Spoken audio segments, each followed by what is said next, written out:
sesuatu yang dilakukan dengan effort, sesuatu yang bukan sambilan, serius, attend. He will attend you. Satu, yang kedua, take pride in you. Dia akan bangga dengan saudara karena saudara adalah anak Tuhan. Kemudian yang ketiga, do his best for you. Yang terbaik dia sediakan. Kalau bunga bakung, bunga liar yang tidak dilihat orang, didandani orang, don't you think, bukankah kita berpikir bahwa Allah akan datang dalam hidup kita, dia akan bangga kepada kita, ya, dan dia akan melakukan yang terbaik kepada kita. Ayat selanjutnya. What I'm trying to do, yang aku maksud di sini kata Tuhan Yesus ini ya, is to get you relax. Yang maksud aku di sini kata Tuhan Yesus, is to get you relax. Apa itu relax? To not be so preoccupied, tidak dipenuhi ya, pikiran kita with getting, ambil, untung. Bukankah Allah kita adalah Allah yang mengajar kita bagaimana memberi untung? Allah yang mengajar kita untuk hal-hal yang memberi profit, faedah. Tuhan tidak ingin kita selalu pikirannya ambil, ya. Preoccupied with getting. So, ini dia. So you can respond. Saudara bisa merespon. You can respond to God's giving. Jadi bukan sekedar jangan pikirin untung. Makin miskin makin kudus. Tidak. Karena Allah ingin memberi. You can respond to God's giving. Lanjut. Ada lagi? People who don't know God. Mereka yang tidak mengenal Allah. And the way He works. Dan cara Allah bekerja. Fuse ini bahasa Ibraninya ngoyo. Fuse, ngoyo, maksa over these things. Apa these things? Semua yang namanya keangkuhan hidup kayak gini itu asalnya dari sini ya. But you know about God. Kau mengetahui Allah dan bagaimana Dia bekerja. Selanjutnya, step. Kalau step itu kan langkah, ini step. Step ini maksudnya tinggikan atau masuk lebih dalam, masuk lebih tinggi. Hidup kita ke dalam God reality. Jangan bilang fakta Pak. Fakta yang mana? Fakta Allah atau fakta kita? Fakta kita rendah. Fakta kita tergantung dari masa lalu kita, tergantung pendidikan kita. Fakta Allah tergantung dari Alkitab. Ya, God reality, God initiative. Sudah lihat? Allah yang bekerja, yang mengerjakan baik kemauan maupun keinginan maupun pekerjaan di dalam hidup kita. Inisiatif. God provision, Allah yang menyediakan segala keperluan kita menurut kekayaan kemuliaannya, bukan kekayaan kita. Allah yang memenuhi. Don't worry about missing out. Jangan takut kehilangan. Ya. You will find all your everyday human concern will be made. Saudara akan temui pada akhirnya, kalau kita hidup dengan cara pada akhirnya, saudara akan temui semua yang kita butuhkan. Mulai dari sepeda, uang transport, kancing, baju, kaos dalam, rumah, villa, pesawat, semua akan dipenuhi. Karena dibilang semua. Jadi jangan batasi kata semua. Yang membatasi adalah hati kita. Hati kita adalah barrier, batas dari kehidupan. Sejauh mana kita karena Allah di dalam kita tidak terbatas. Jadi hidup kita tidak terbatas. Jangan coba batasi. Ya. Jadi ini kerinduan Allah. Kita buka lagi satu ayat yang the message juga. Matius 11 ayat 28-30. Tuhan ingin supaya kita tertarik pada firman-Nya. The message ya. Dia kan dia bilang, marilah kepadaku mereka yang letih lesu, aku akan memberi kelegaan. Oke? Nah ini Alkitab diterjemahkan berdasarkan idiom yang berlaku pada saat itu. Dia bilang gini, are you tired? Apakah capek? Burn out on religion? Merasa agama ini susah gitu ya. Burn out, kebakar dari dalam. Come to me, kata Tuhan. Get away with me. Ya. Berjalan bersamaku. Engkau akan merecover hidup. Jadi waktu-waktu yang kita hilang di masa lalu ternyata bisa direcover. Efesus 5 katakan, pergunakanlah waktu yang ada karena waktu-waktu ini jahat. Kata pergunakan waktu di situ bukan pergunakan tapi redeem your time. Tebus waktu. Tuhan menebus kita dari kesia-siaan, kita bisa menebus waktu kita. Waktu kita yang hilang dulu, kita pakai tidak ada gunanya, kita bisa tebus. Apa yang hilang dulu bisa tebus. Dan tidak sama dengan yang hilang. Double. Itu yang kita katakan, double. Kita tebus. Bukan sama. Jadi kalau dulu harusnya kalau kita Dengar firman Tuhan baik-baik, kita sungguh-sungguh kita cuma bisa mencapai gelar S1. Kalau saudara tebus, saudara bisa sampai S3. Walaupun sudah tua. Seperti yang lagi ngomong. S3. Tebus, redeem time. Ya. You will recover life. I will show you how to take a real rest. Kembali muncul kata rest. Tadi dibilang, I want you to relax. Sekarang rest. Itu berkali-kali, resting, relax, resting. Itu adalah kehendak Tuhan. Ayat selanjutnya. Walk with me, jalanlah bersamaku. Work with me, bekerja. Saudara tahu pekerjaan apa yang harus kita lakukan? Percaya. Apa yang menjadi barrier atau penghalang supaya kita apa yang menjadi penghalang supaya kita, bukan supaya, yang membuat kita keluar dari percaya? Mencari hormat akan orang lain, mencoba mengklarifikasi. Apa yang kita dapat dari Tuhan, pegang itu, tanam dalam hati. Ya. Watch how I do it. Perhatikan bagaimana aku melakukan. Karena Tuhan Yesus katakan, barang siapa percaya kepadaku, apa yang kulakukan, dia juga bisa lakukan. Bahkan lebih dari itu. Learn, nah ini dia. Belajarlah the unforced rhythm of grace. Ritme grace, kasih karunia. Kita hidup dalam kasih karunia, ada ritmenya. Dan itu tidak pernah memaksa. Unforced rhythm. Ada orang bilang gini, Pak Cepi, Bapak sekarang kerjanya apa aja? Baca Alkitab. Tiap hari Pak, pagi, siang, malam. Kasihan hidup Bapak. Tidak. Unforced rhythm. Bagi orang kasihan, bagi saya enjoy.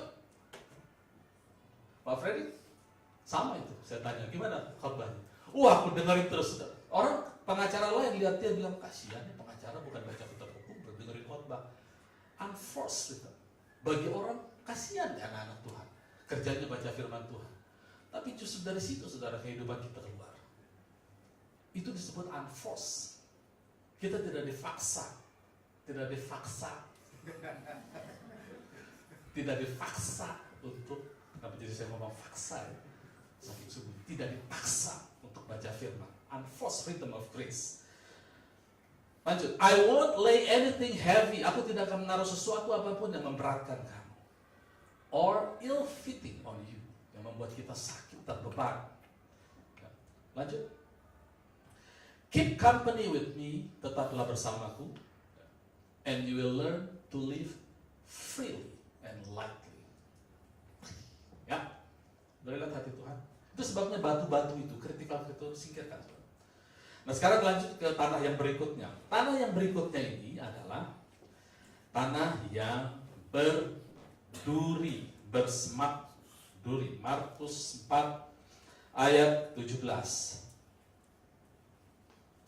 Ayat ke-18. Dan mereka yang ditabur di tengah semak duri adalah seperti yang mendengar firman itu, lalu kekhawatiran dunia ini dan tipu daya kekayaan, keinginan akan hal-hal yang lain masuk, menghimpit firman itu, dan ia tidak berbuah. Di tanah ini ayat, karena cerita ini ditulis di Matius, Markus, dan Lukas. Di kitab Lukas dikatakan, di tanah ini, benih ini tumbuh. Tumbuh. Tidak ada yang salah, mengakar dan tumbuh. Tahukah Bapak Ibu Saudara, waktu kita fokus pada firman Tuhan, ada kritikan kita acuhkan aja karena kita tidak memberi value, kita tidak memberi nilai pada kritikan orang terhadap kita. Jangan kasih nilai. Kasih nilai, value kepada firman karena firman akan mengangkat value kita. Waktu kita melakukan itu, Alkitab mengatakan maka semua hal baik akan datang dari Bapa yang Maha Baik. Waktu kita sudah mulai bisa lewat dari jenis tanah yang kedua, fokus pada firman. Tidak peduli lagi orang mau ngomong apa, yang penting firman Tuhan adalah ya dan amin bagiku. Bumi mau berlalu silakan, Alkitab katakan ya, aku diberkati, aku hidup berkelimpahan. Saudara tahu apa akibatnya? Semua hal baik akan disuplai kepada kita. Tapi ingat, tantangan nomor 3, hal baik ini bisa juga mencop firman dari dalam hati. Karena di sini dikatakan, ya, di sini dikatakan di ayat yang ke-19, lalu the cares of this world, kekhawatiran. Tahukah saudara bahwa kita harus care sama orang? Saudara? Saya melayani, saya harus care sama pelayanan, saya harus care sama keluarga. Tapi yang dimaksud cares ini adalah sesuatu yang berlebihan. Yang kita tanam, kalau saya tidak cares, maka semua akan hancur berantakan. Dan itu menghisap firman dari dalam hati saya. Lalu kedua, saudara ikut Tuhan, saudara akan diperkaya dalam segala hal. Atau dengan kata lain, saudara akan tambah kaya. Di sini dikatakan tipu daya kekayaan. Jadi hal yang dimaksud di sini adalah kekhawatiran dunia dan ketipu daya kekayaan belum tentu hal yang jelek, belum tentu hal yang jelek. Ini hal yang baik. Dan yang hal baik itu pasti terjadi dalam hidup kita. Tapi kalau kita tidak fokus kepada firman Tuhan, kita membiarkan itu tertanam dalam hati kita, segala yang baik yang Tuhan berikan kepada kita tidak boleh kita tanam. Yang boleh kita tanam hanya benih firman Tuhan. Segala yang baik yang Tuhan beri kepada kita hanya boleh kita nikmati. Saudara ingat pada waktu Tuhan Yesus menyuruh 70 muridnya mengusir setan, memberitakan Injil. Setan tunduk kepada mereka. Mereka kembali kepada Tuhan Yesus dengan sukacita. Tuhan Yesus bilang apa? Bersukacitalah, bukan karena yang kamu lakukan, karena namamu tercatat di surga. Tanam dalam hati. Nama kita tercatat. Kita adalah orang yang memiliki hidup kekal. Itu bukan hal yang lain.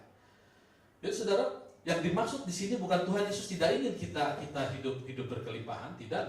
Bukan Tuhan Yesus tidak ingin kita kaya. Justru kita pasti mengalami semua itu. Tapi hati-hati, saudara. Hati-hati di pencobaan level yang ketiga ini.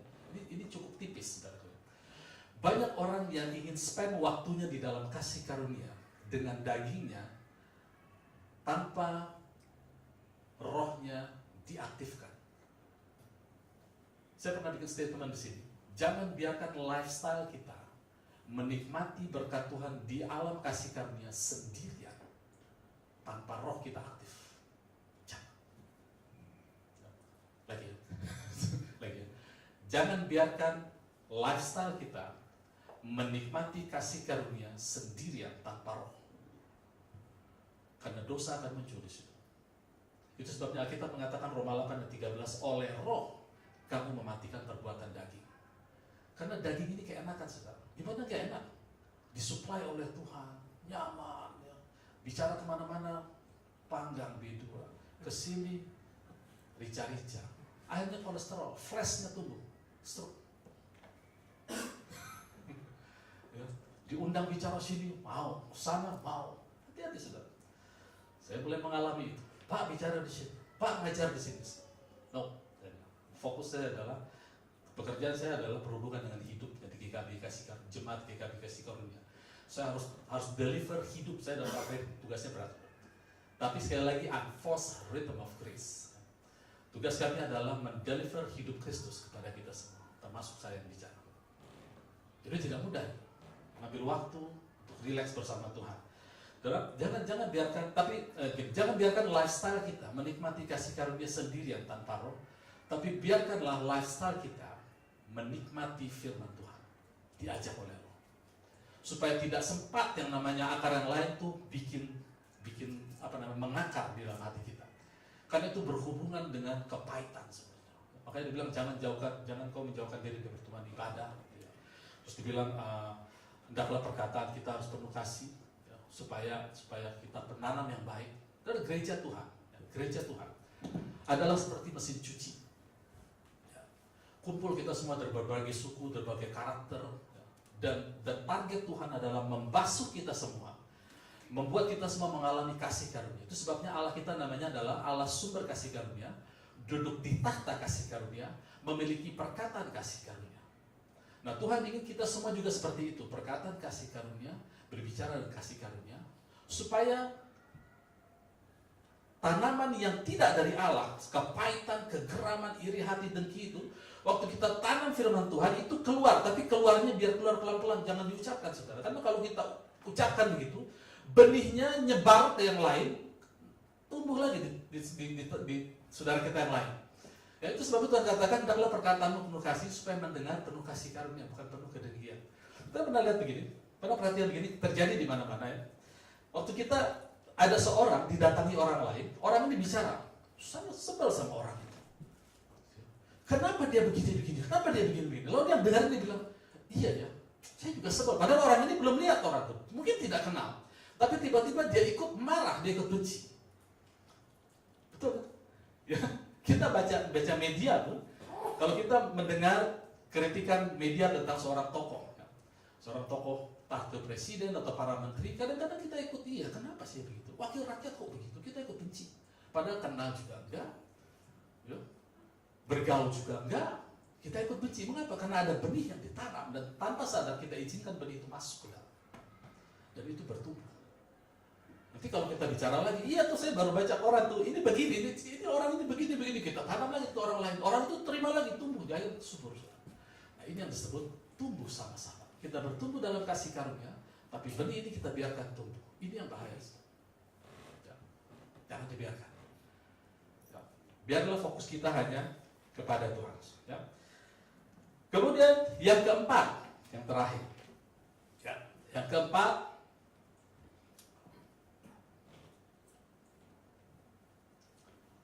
apa? Markus 4 ayat tadi ayat 20. Dan mereka yang ditabur di tanah yang baik ialah seperti yang mendengar firman dan menyambutnya lalu menghasilkan buah, ada yang 30 kali lipat, ada yang 60 kali lipat, ada 100 kali lipat. Nah, tanah yang keempat ini boleh saya katakan tanah yang tidak punya kritikan. Mari kita pandangnya seperti itu ya. Tanah yang tidak punya kekayaan, tanah yang tidak punya keperluan apa-apa, tanah yang tidak punya kritikan. Bukan tidak ada, tapi dia tidak tanam, jadi dia tidak punya. Ada saudara. Saudara tuh orang dunia juga sering memakai konsep ini, yang namanya Pak Presiden, saudara. Presiden kita yang lalu itu dikata-katain mahasiswa itu kasar, saudara. Ya, dibawain kerbau lah. Terus kasar sekali, tidak pantas kita sebut di sini. Saudara bisa baca di koran. Tapi apakah dia taruh itu di hatinya? Tidak. Dia tetap bicara. Dia tidak bilang nggak mau jadi presiden lagi ya. Ngomongin orang 2 periode. Pak Harto juga begitu, saudara. Dia tidak terpengaruh. Bukan berarti tidak ada, tapi di dalam hatinya tidak ada. Apalagi kita anak-anak Tuhan, saudara. Kritikan ada, diomongin orang ada, tapi di hatinya tidak ada. Ini tanah yang keempat. Ya. Kemudian dia juga tidak punya kekayaan. Nah, di sini baru kita bisa mengerti, saudara, arti kalimat ini. Arti kalimat ini. Saudara buka di Korintus 1 Korintus 7.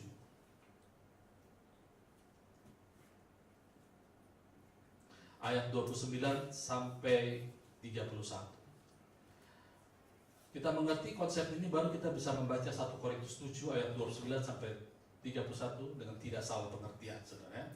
Saudara-saudara, inilah yang kumaksudkan, yaitu waktu telah singkat. Karena itu dalam waktu yang masih sisa ini, orang-orang yang beristri haruslah berlaku seolah-olah mereka tidak beristri. Bukan tidak tanggung jawab, saudara. Fokusnya adalah pada firman. Dan orang-orang yang menangis seolah-olah tidak menangis. Dan orang-orang yang bergembira seolah-olah tidak bergembira. Bukan tidak punya alasan untuk bergembira. Punya, saudara. Segala hal baik datangnya dari Bapa kita. Itu disuplai untuk kita. Ya. Kemudian orang-orang yang membeli seolah-olah tidak memiliki apa-apa yang mereka beli. Pendeknya, orang-orang yang mempergunakan barang-barang duniawi seolah-olah sama sekali tidak mempergunakannya, sebab dunia seperti kita kenal ini akan berlalu. Ini adalah, kalau sudah sampai menulis seperti ini, Paulus, dia sudah masuk kepada level tanah yang keempat. Dan Tuhan ingin kita masuk pada level ini. Bukan berarti kita tidak punya apa-apa yang bisa membuat kita bahagia. Bukan berarti kita tidak punya masalah yang bisa membuat kita menangis. Bukan berarti kita tidak punya kritikan-kritikan yang bisa membuat kita menyimpang dari jalan kasih. Tapi berlakulah seolah-olah itu tidak ada. Karena tanah kita bersih. Tanah kita bersih. Tanah yang tidak ada kritikan, tidak ada kekayaannya, tidak ada apa-apanya. Yang ada hanya Yesus dan firman-Nya. Saudara buka 1 Korintus 2 ayat 2. 1 Korintus 2 ayat 2. Pemain musik boleh maju ke depan. 1 Korintus 2 ayat 2. Sebab, bisakah kita memutuskan yang sama? Sebab aku telah memutuskan. Aku telah memutuskan untuk tidak mengetahui apa-apa. Oh, Paulus tahu banyak, saudara. Dia orang kaya. Di antara kamu selain Yesus Kristus, yaitu Dia yang disalibkan. Ini keputusan yang besar dalam hidup. Bukan berarti dia tidak punya apa-apa. Saudara tahu namanya Onesimus, seorang tawanan. dibebaskan oleh Paulus, dan semua hutangnya Paulus yang bayar. Hutang dia selama hidup. Selama hidup. Dia merugikan orang selama hidup. Paulus bilang, aku akan bayar. Pakai apa itu bayar? Pakai duit itu, nggak pakai daun. Dan itu yang bayar Paulus. Bukan dia tidak punya apa, dia punya segalanya. Dia tahu apa itu hidup berkelimpahan, dia tahu apa itu hidup yang berkekurangan. Tapi dia katakan, dia sudah putuskan. Dia berjalan dalam kasih. Dia ingin the love of God being perfected, disempurnakan dalam hidupnya dengan menanam. Kritikan ada, bukan hanya kritikan, dia mau dibunuh, saudara. Akhirnya dibunuh. Kekayaan banyak, saudara. Teman-teman pelayanan berlimpah, hal yang baik banyak, pelayanan dia rasul, dia punya hal, tapi dia katakan, aku seolah-olah tidak memiliki semuanya. Hatiku adalah hati level 4. Seperti yang diceritakan di Markus pasal 4, hati level 4. Dari mana lagi istilah hati level 4 itu keluar begitu, hati level 4. Dan itu hanya bisa dilakukan bagi mereka yang mengasihi Tuhan, bertumbuh dalam kasih karunia. Amin. Besar anugerahmu, besar anugerahmu. Besar anugerahmu. Mari kita sembahkan. Berlimpah kasih, semakin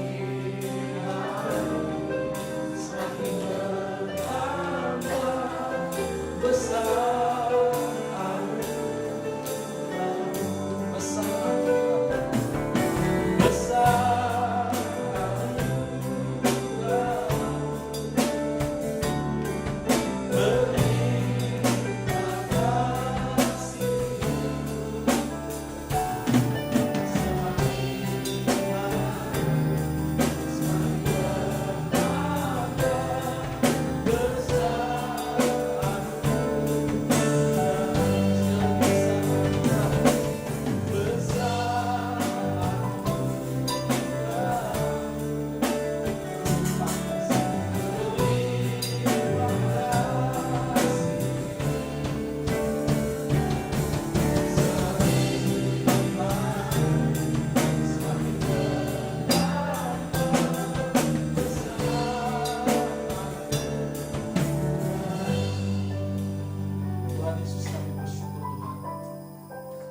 Kami memiliki kasih itu yang adalah Allah, karena Allah adalah kasih. Kami memiliki spirit itu, roh itu, karena Allah adalah roh, Tuhan. Tuhan, kami semua memiliki kasih yang adalah roh itu, bukan feeling, Tuhan. Oleh karena itu Tuhan, ajar kami terus untuk kami berjalan dengan attitude sebagai anak-anak yang dikasihi Allah. Dan Allah tidak pernah memperhitungkan kesalahan dan pelanggaran kami. Itu kata firman Tuhan. Dan Allah senantiasa berpikiran baik akan setiap kami, Tuhan.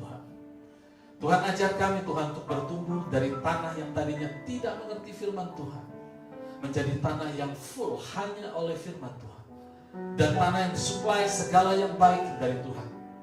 Terima kasih Tuhan Yesus, hamba-Mu selesai bicara. Pada saat ini Tuhan, kami berdoa terus supaya pertumbuhan yang dari Tuhan, pengenalan akan Tuhan di dalam Kristus, itu boleh semakin berlimpah-limpah dalam hidup kami, Tuhan. Supaya kami mengalami segala kebaikan, kesembuhan, kelimpahan, pemulihan di dalam setiap kehidupan kami, Bapak. Terima kasih Tuhan Yesus. Di dalam nama Tuhan Yesus kami sudah berdoa dan mengucap syukur. Amin.